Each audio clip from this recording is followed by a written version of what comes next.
Katoin tuossa just tuon Barbie-elokuvan ja herätti paljon ajatuksia.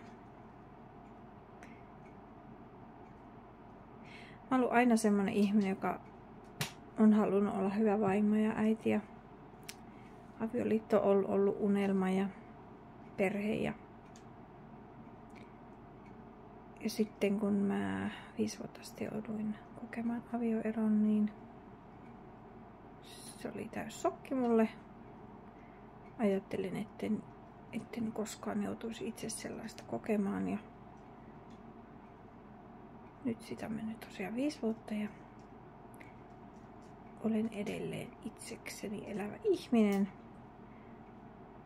Ja on todella vaikea ollut löytää kaveria. Ensin mä olin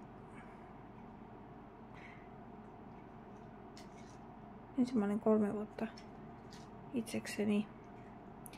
Ja sitten mä jotenkin odotin vielä, että se korjaantuu se entinen. Ja sitten mä lähdin eteenpäin ja tapailin eri miehiä. Ja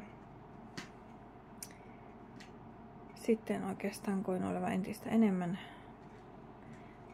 umpikujassa siinä, että se ei ole helppoa löytää kaveria. Ja kuinka paljon siihen säröjä sisältyy sekä muilla että itselläni. Ja hirmu hyvin tuossa leffassa sanottiin se, että minä saan olla minä ja sinä saat olla sinä. Ja hirveän tärkeys jokaisen todella löytää itsensä omilla jaloillaan seisomassa. Sitä tässä on varmasti itsekin monta vuotta nyt jo harjoitellut, että voisi olla onnellinen myös itsekseen. Ja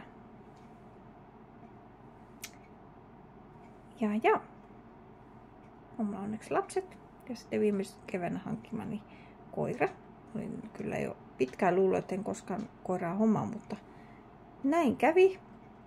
Ja se on kyllä auttanut, koska sitten mulla ainakin se kumppanilla silloin, kun mä itsekseni olen, niin koiruli kulkee mukana. Hämmästyn siitä, kuin säröistä elämä voi olla ja se voi olla silti kaunista elämää, vaikka siihen sisältyy sellainen kipu, joka välillä voimistuu ja välillä se ei tunnu. Ja mä oon miettinyt, että se on varmaan monen meidän elämässä mukana.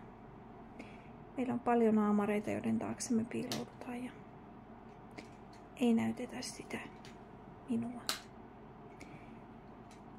Koska jokainen meistä kaipaa olla hyväksytty sellaisena kuin on ja kaipaa kuulua yhteisöön, kaipaa olla merkityksellinen.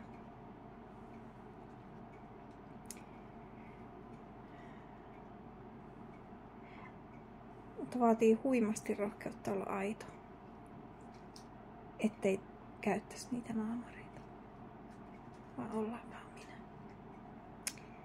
Jokaisessa meissä sisällä on se timantti, se kauneus, luomus.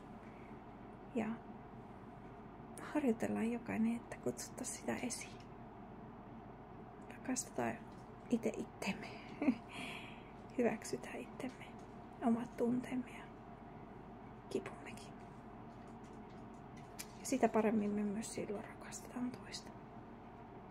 Ymmärretään toista.